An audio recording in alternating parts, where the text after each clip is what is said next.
Queridos hermanos, hermanas, muy buenos días. Antes de poder dar inicio a este tiempo del estudio bíblico, le invito por favor a que podamos orar. Nuestro buen Dios, te damos muchas gracias. Gracias, Señor, por este día que nos das, y gracias también, Señor, porque en medio de todas estas circunstancias actuales que nos encontramos, solo tu persona y tu palabra nos puede ayudar a avanzar día a día. Padre Celestial, te pedimos por este tiempo de estudio bíblico, que tú hables, Señor, a nuestros corazones como deseas hablarnos. Ayúdanos, por favor. Todo esto, Señor, te pedimos y agradecemos en el nombre de Cristo Jesús. Amén. Queridos hermanos, hermanas, es una alegría para mí en esta mañana poder compartir la palabra de Dios. Doy gracias a Dios por este tiempo que me permite estar aquí junto a ustedes a través de este medio que tenemos, el Internet. Bueno, son los medios que Dios nos da para poder compartir la palabra en este tiempo. Considero que vivimos tiempos en los cuales es imprescindible, hermanos, compartir el mensaje de salvación y de una forma mucho más intensa, ya que no podemos permanecer indiferentes ante las actuales circunstancias que nos encontramos. Por ejemplo, le comparto algunos datos acerca de esta pandemia que el día de ayer lo pude escuchar. Por ejemplo, 10.874.416 personas han sido contagiadas por este virus en todo el mundo. 5.767.410 personas han sido, gracias a Dios, recuperadas. Pero también hay otro dato alarmante. 521.355 personas en todo el planeta, lamentablemente, han perdido la vida. Mi querido hermano y amigo, son datos sin duda alguna muy tristes y lamentables. Queridos hermanos, ¿qué nos hace sentir estos datos? Uno puede decir, oh, qué pena, qué triste, tanta gente muriendo, tanta gente que está siendo contagiada. Permítame hacerle una pregunta. ¿Nos vamos a quedar con decir simplemente eso? ¿Nos vamos a quedar de brazos cruzados viendo cada noche los reportes de personas que están siendo contagiadas y tanta gente muriendo? Hermano, hermana, no podemos quedarnos de brazos cruzados. Es una realidad esta la que estamos viviendo, es verdad. No somos médicos, no somos autoridades, ni nada de eso, para ir y hacer algo, eso es verdad. Pero como creyentes no podemos permanecer en el anonimato y estar siendo indiferentes ante esta situación que estamos pasando. Y es imprescindible, mis hermanos, que prediquemos el Evangelio por los medios que tenemos actualmente. Muchos de nosotros tenemos el teléfono, el WhatsApp, el Facebook y otras plataformas virtuales y tenemos las oportunidades de poder compartir un folleto o el mensaje de salvación con alguien. Personas se están muriendo hoy en día sin conocer a Cristo y eso es una realidad que allá afuera, hermano, hermana, está sucediendo. Es por eso que en esta mañana me gustaría poder hablar de 3 realidades que la Biblia nos habla. Y mi oración es que este estudio bíblico nos haga reflexionar y meditar para que podamos hacer algo como creyentes. La primera realidad que debemos saber es la realidad del infierno. Queridos amigos y hermanos, la primera realidad que debemos analizar es la realidad de la existencia de un infierno. Cuando empezamos a hablar de este tema, tal vez muchas personas no quieran escuchar o tengan temor a escuchar acerca de esta realidad. Le invito a que pueda escuchar lo que la palabra de Dios dice acerca de este lugar. ¿Y sabe por qué lo menciona? Porque evidentemente es un lugar real, no es una fantasía, no es un lugar irreal, es un lugar muy real porque la Biblia así lo menciona. Ahora permítame aclarar algunas cosas antes de poder analizar lo real del infierno. El ser humano está compuesto de 2 partes, una parte material, que es lo concerniente al cuerpo físico, y una parte inmaterial, que involucra el alma de una persona. Cuando la persona está viva en el mundo, el alma de la persona está unida al cuerpo de la persona. Cuando la persona muere físicamente, se produce una separación entre el alma y el cuerpo. El cuerpo comienza inmediatamente a descomponerse y permanecerá en descomposición hasta el momento de la resurrección. En el caso de los creyentes, cuando mueren resucitarán en el momento del arrebatamiento. Eso lo dice claramente el libro de Primera Tesalonicenses en el capítulo 4, versículo 16. Permítame leerle. Porque el Señor mismo, con voz de mando, con voz de arcángel y con trompeta de Dios, descenderá del cielo, y los muertos en Cristo resucitarán primero. Es decir, el creyente resucitará en el momento del rapto, porque dice claramente los muertos en Cristo. No dice los muertos. Son cosas muy diferentes. Y habrá posteriormente una transformación, y eso lo podemos ver claramente en el libro de 1 Corintios, capítulo 15. Tendremos ese encuentro con Cristo en el arrebatamiento en las nubes con cuerpos glorificados. En cambio, una persona que rechazó el mensaje de salvación también resucitará, pero lo hará en el gran trono blanco, es decir, ambas personas, tanto creyentes como incrédulos, tendrán una resurrección, pero con diferentes destinos. Ahora, cuando muere una persona creyente, su alma está inmediatamente en el cielo. Esa es la esperanza que Dios nos da por medio de su palabra. Observe por favor lo que dijo el apóstol Pablo ahí en el libro de 2 Corintios, capítulo 5, versículos 6 al 8. La palabra de Dios dice: Así que vivimos confiados siempre, y sabiendo que entre tanto que estamos en el cuerpo, estamos ausentes del Señor, porque por fe andamos, no por vista, pero confiamos, y más quisiéramos estar ausentes del cuerpo y presentes al Señor. El apóstol Pablo sabía que su alma podía estar en uno de dos lugares: en el cuerpo mientras su cuerpo estaba con vida en este mundo, o en el cielo con el Señor cuando su alma salga de su cuerpo en el momento de la muerte. La existencia del alma en el cielo es por la eternidad. Pero ahora veamos el caso de las personas que han rechazado el mensaje de salvación, es decir, los incrédulos. En este caso también el alma continúa existiendo, pero en tormento en fuego. Mateo capítulo 25, versículo 41 nos dice: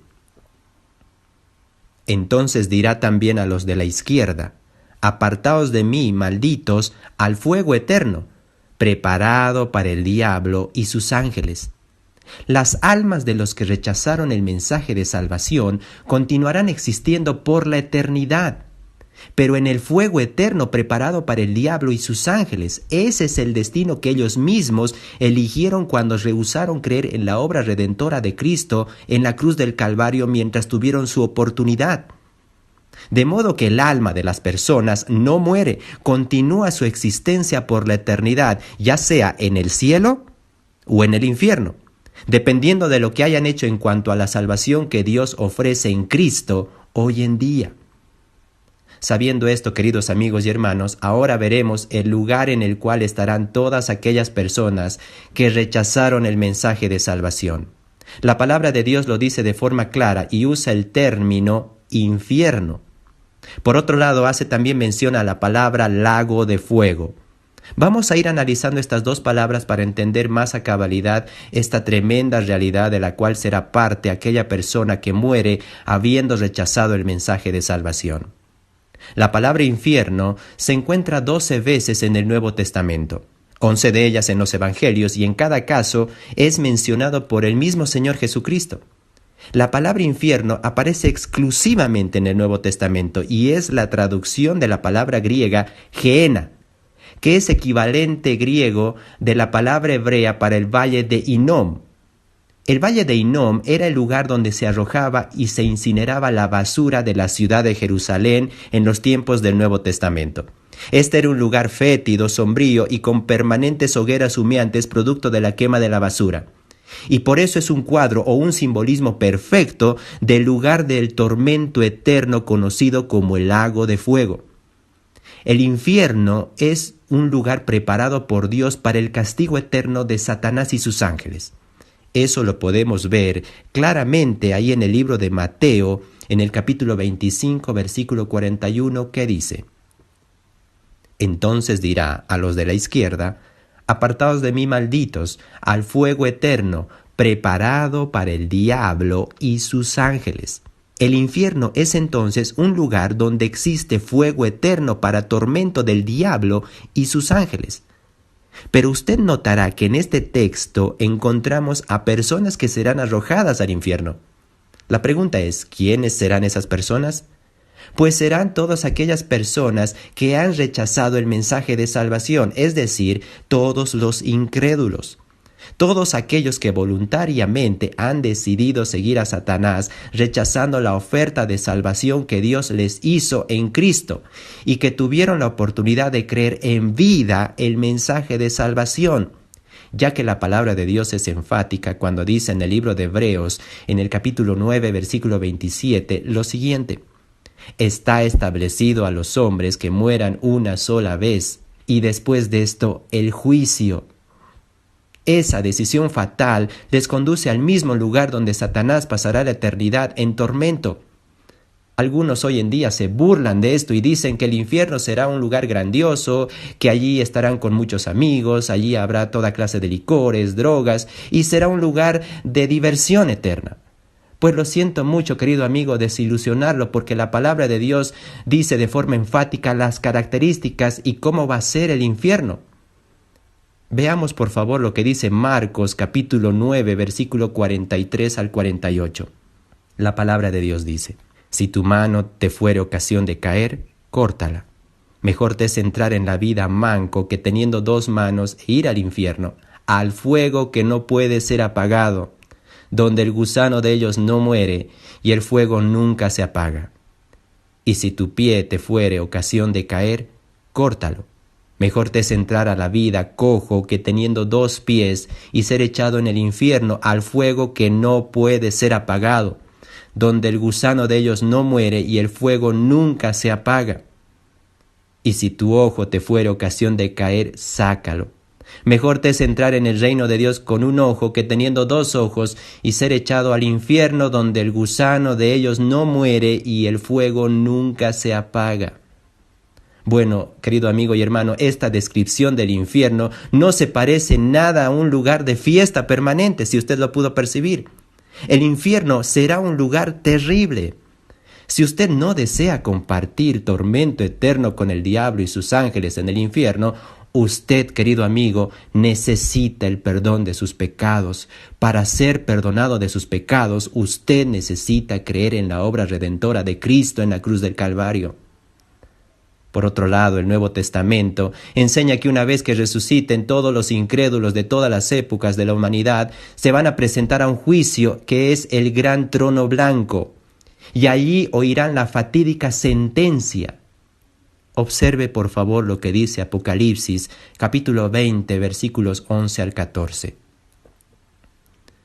Y vi un gran trono blanco, y al que estaba sentado en él, de delante del cual huyeron la tierra y el cielo, y ningún lugar se encontró para ellos. Y vi a los muertos, grandes y pequeños, de pie ante Dios, y los libros fueron abiertos. Y otro libro fue abierto, el cual es el libro de la vida, y fueron juzgados los muertos por las cosas que estaban escritas en los libros según sus obras. Y el mar entregó a los muertos que estaban en él, y la muerte y el Hades entregaron los muertos que habían en ellos, y fueron juzgados cada uno según sus obras. Y la muerte y el Hades fueron lanzados al lago de fuego. Esta es la muerte segunda. El infierno, o en otras palabras, el lago de fuego, es la morada eterna de todos los incrédulos, los cuales con cuerpos resucitados sufrirán eterna condenación en fuego eterno. Mis hermanos y amigos, esta es una realidad, la realidad del infierno que la Biblia nos habla. Considero que en vez de atemorizarnos debería llevarnos a una profunda reflexión, ya que es por eso precisamente que debemos compartir imperiosamente el mensaje de salvación con las personas, porque está en juego su eternidad, querido hermano y hermana. Aquí en la tierra disfrutaremos de nuestras amistades y familiares por un tiempo, no sé cuánto. Pero ¿qué es lo que prefiere? ¿Disfrutar de ellos un tiempo o eternamente? Es por eso que debemos compartir imperiosamente el mensaje de salvación. Estamos viendo tres realidades que la Biblia nos habla. En primer lugar, la realidad del infierno. En segundo lugar, la realidad del cielo. Acompáñeme por favor al libro de Apocalipsis, al capítulo 21, versículo 2.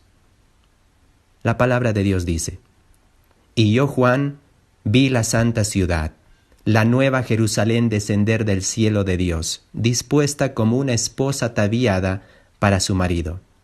Llegamos aquí a la parte que nos debe interesar. Este es el lugar donde nosotros, como creyentes, vamos a vivir. Cuando usted habla de ir al cielo, ¿qué es lo que primeramente se le viene a la mente?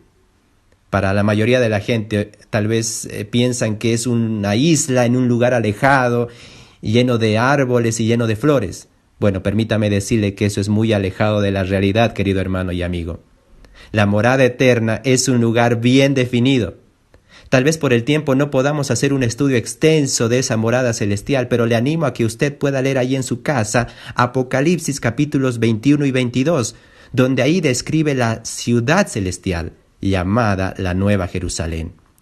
Esta Nueva Jerusalén es la morada, es el lugar que ha sido preparado para todo aquel que cree en Cristo.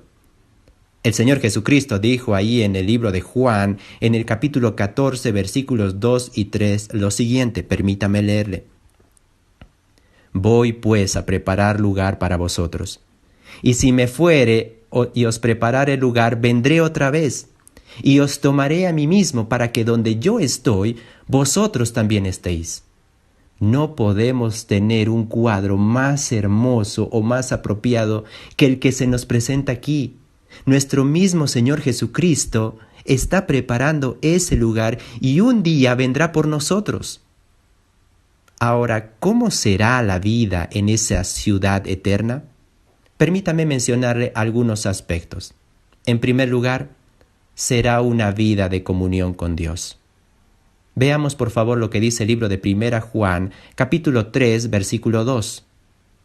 La palabra de Dios dice: Ahora somos hijos de Dios y aún no se ha manifestado lo que hemos de ser. Pero sabemos que cuando Él se manifieste seremos semejantes a Él, porque le veremos tal como Él es. ¿Se puede imaginar esto, querido hermano? Le veremos tal como Él es. Eso indudablemente será increíble. Y el hecho de verlo tal como Él es hará que podamos tener una plena comunión con Cristo. Otro versículo que nos da más datos acerca de la plena comunión que tendremos con Cristo es Juan capítulo 14, versículo 3. La palabra de Dios dice: Y si me fuere y os preparare el lugar, vendré otra vez, y os tomaré a mí mismo, para que donde yo estoy, vosotros también estéis. ¿No le parecen palabras tiernas de nuestro amado Señor Jesucristo? Indudablemente en ese lugar donde Él nos está preparando para los que somos hijos de Dios, habrá una plena comunión con Cristo. En segundo lugar, será una vida de santidad. Observe por favor lo que dice Apocalipsis capítulo 21, versículo 27. La palabra de Dios dice: No entrará en ella ninguna cosa inmunda o que hace abominación y mentira, sino solamente los que están inscritos en el libro de la vida del Cordero. Indudablemente, querido hermano, será otro tipo de vida y vida eterna la que nos espera allá. Una caracterizada por la santidad, ya que no puede entrar cosa inmunda o pecado. Indudablemente, en el momento de la transformación seremos cambiados y tendremos cuerpos glorificados y podremos vivir una vida de plena santidad. ¿No le parece maravilloso eso? En tercer lugar, será una vida de gozo.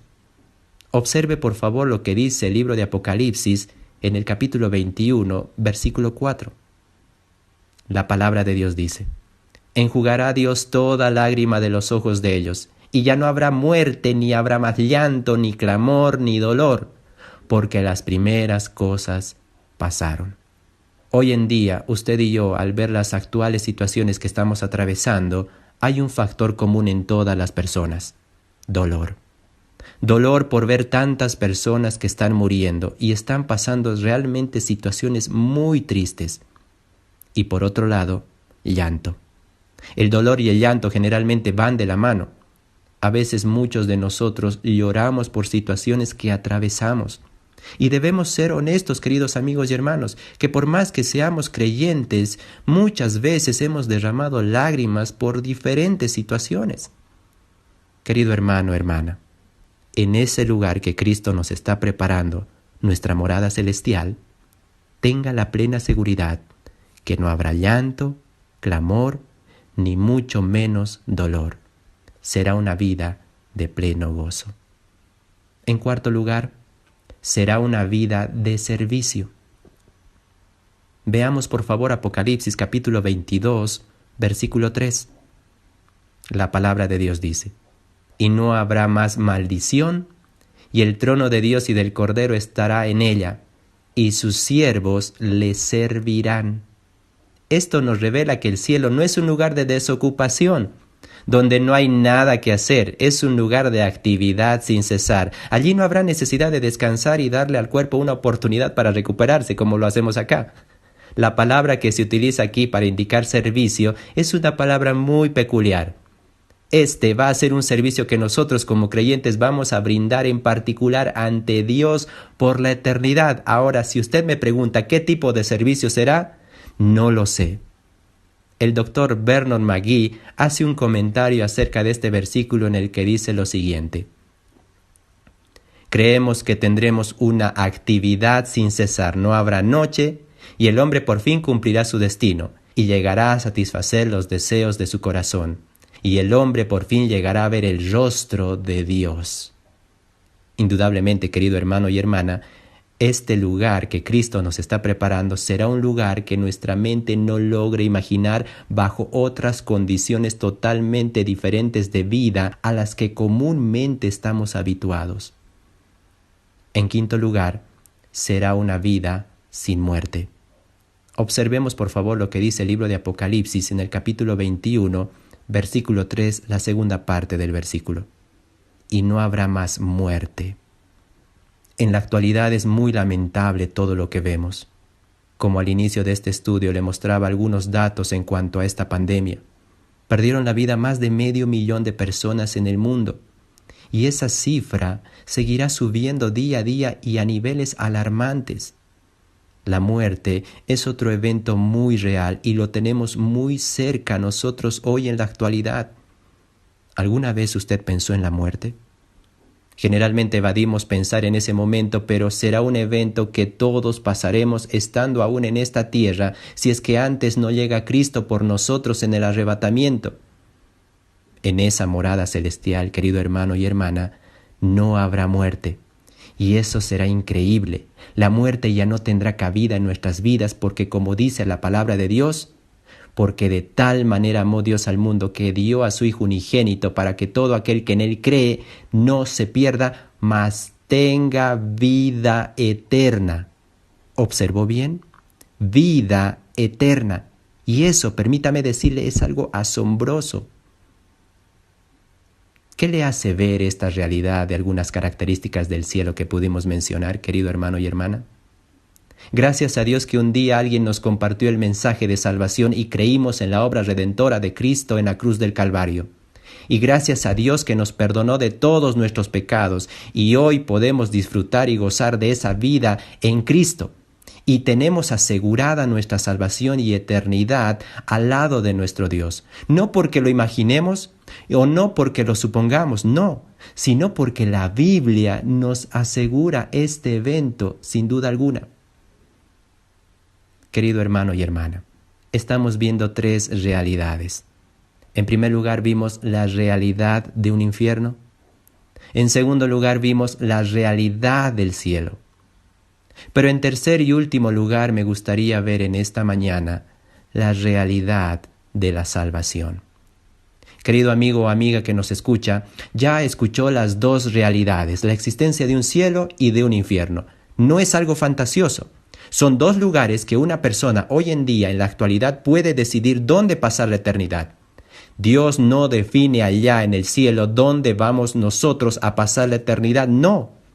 Nosotros decidimos dónde vamos a pasar la eternidad tomando una decisión aquí en la tierra. Permítame compartirle un poco acerca de la realidad de la salvación.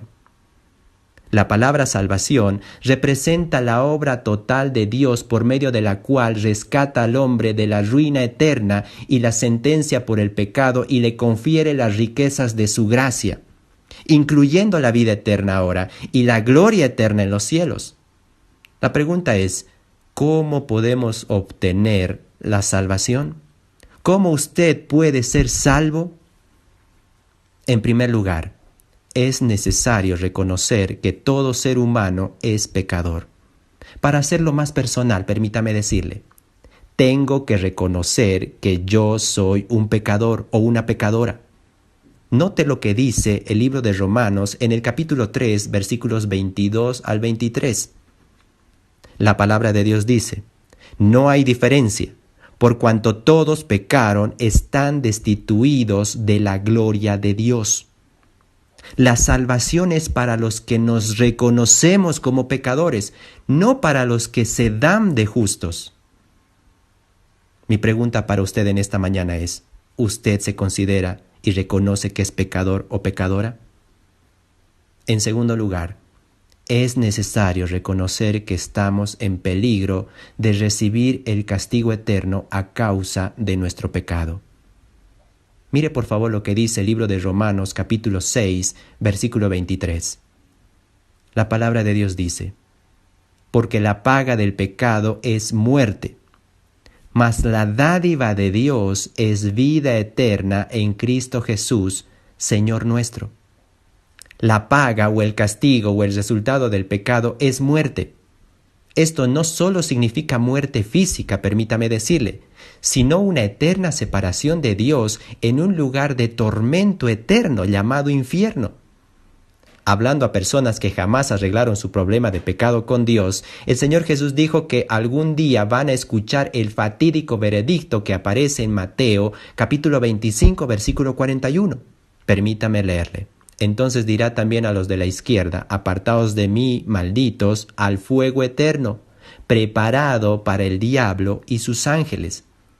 El infierno o el fuego eterno no fue preparado para el hombre, sino para el diablo y sus ángeles. Pero cuando una persona sale de este mundo sin haber recibido el perdón de pecados, pasará en ese lugar por la eternidad.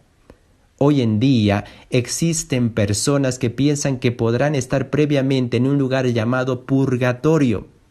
Permítame decirle que la Biblia nunca habla ni hace mención a un lugar llamado purgatorio. La Biblia simplemente habla de la existencia de dos lugares, o el cielo o el infierno. Hasta aquí todas parecen ser malas noticias, pero ahora permítame compartirle las buenas noticias. En tercer lugar, Dios ama al pecador. Les repito, Dios ama al pecador y ha hecho todo lo necesario para que el pecador pueda ser perdonado de su pecado. Usted puede verlo ahí en el libro de Juan, en el capítulo 3, versículo 16, que dice, porque de tal manera amó Dios al mundo, que ha dado a su Hijo unigénito para que todo aquel que en Él cree no se pierda, mas tenga vida eterna. El amor de Dios por el pecador es de tal calidad que no escatimó a su propio Hijo unigénito, sino que lo entregó para que reciba el castigo por el pecado, de modo que todo pecador que cree en su Hijo no reciba el castigo que merece por ser pecador, sino que reciba vida y vida eterna. En cuarto lugar, para obtener el beneficio de la obra del Señor Jesucristo al morir en lugar del pecador, el pecador necesita creer en el Señor Jesucristo como Salvador. El Señor Jesucristo murió por todo el mundo, pero no todo el mundo es salvo, porque no todo el mundo recibe por la fe al Señor Jesucristo como Salvador personal. Mire por favor lo que dice el libro de Juan en el capítulo 1, versículos 12 y 13. Mas a todos los que le recibieron, a los que creen en su nombre, les dio potestad de ser hechos hijos de Dios, los cuales no son engendrados de sangre, ni de voluntad de carne, ni de voluntad de varón, sino de Dios. Hoy en día muchas personas piensan que por sus buenas obras llegarán a ganarse la eternidad con Dios. Es por eso que hacen una cantidad de buenas obras, que eso no está mal, eso es bueno. Pero la Biblia es enfática cuando dice en el libro de Efesios, en el capítulo 2, versículo 9, que no es por obras que una persona va a ser salva, para que nadie se gloríe. Es por gracia, por medio de la fe. No es por lo que una persona haga aquí en la tierra que va a ganar la eternidad con Dios, no. Porque si fuera así el caso, entonces ¿para qué Cristo murió si nosotros nos podríamos ganar la eternidad con Dios haciendo buenas obras? No tendría sentido la muerte de Cristo ni los propósitos por los cuales Cristo vino a morir por nosotros en la cruz del Calvario. Querido amigo que nos escucha, no es a nuestra manera el camino para tener una vida eterna. No es de acuerdo a lo que usted y yo pensemos, porque cada uno de nosotros, permítame decirle, podemos tener diferentes pensamientos en ese tema y tener diferentes formas de pensar en cuanto a la salvación, pero no es a nuestra forma ni manera, es a la forma de Dios, y eso claramente lo vemos en la palabra de Dios.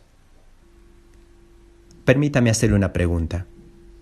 ¿Usted es salvo? ¿Usted creyó en el mensaje de la obra redentora de Cristo en la cruz del Calvario?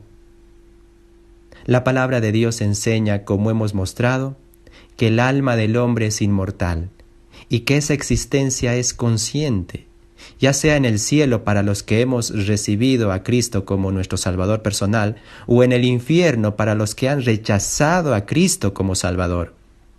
Permítame hacerle una pregunta. ¿En qué lugar estará usted? La Biblia le ha mostrado lo que acontecerá con el alma después de la muerte.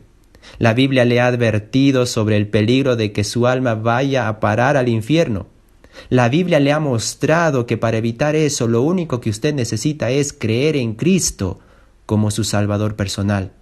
Hasta allá llega la Biblia y hasta allá llega lo que yo puedo compartirle en esta mañana. De aquí en adelante, querido amigo o amiga, es cuestión de usted. Si acepta el testimonio de la palabra de Dios y cree en Cristo como su Salvador personal, el destino de su eternidad será en el cielo. Pero si usted rechaza el testimonio de la palabra de Dios y rehúsa creer en Cristo como Salvador, el destino eterno de su alma será en el infierno. ¿Qué decisión va a tomar en esta mañana? Si su decisión es creer en Cristo como Salvador personal, usted puede hablar con Dios en este preciso momento y arrepentirse de todos sus pecados. Ahí en sus propias palabras por fe puede pedirle perdón a Dios por todo lo que hizo y reconocer que Cristo vino a morir por usted en la cruz del Calvario para morir por sus pecados y derramó su sangre, y creer en la obra que Cristo hizo en la cruz por amor a usted. ¿Está dispuesto a hacerlo? Vamos a orar.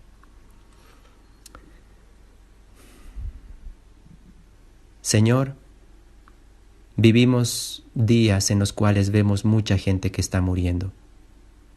Y perdónanos, Señor, porque muchas veces nos estamos quedando quietos sin compartir el mensaje de salvación por los medios que actualmente nos das.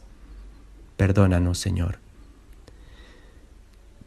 Te pedimos que podamos tener, Padre, conciencia de estas tres realidades, de la realidad del infierno, del cielo y por sobre todo de la realidad de compartir el mensaje de salvación. Padre, te damos gracias porque un día alguien nos compartió este glorioso mensaje y hoy podemos disfrutar de esa vida eterna contigo. Pero también en este momento te pedimos por todas aquellas personas que están en los hospitales, en sus casas, o tal vez en sus lugares de trabajo que necesitan a Cristo. Te pedimos por sus corazones para que ellos puedan creer en ese glorioso mensaje de salvación.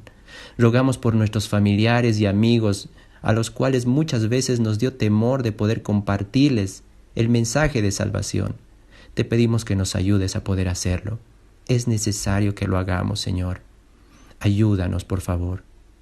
Padre, gracias por estar preparando un lugar para nosotros donde no habrá llanto, donde no habrá dolor.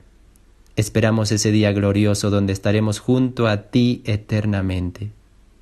Todo esto, Señor, te pedimos y te agradecemos infinitamente.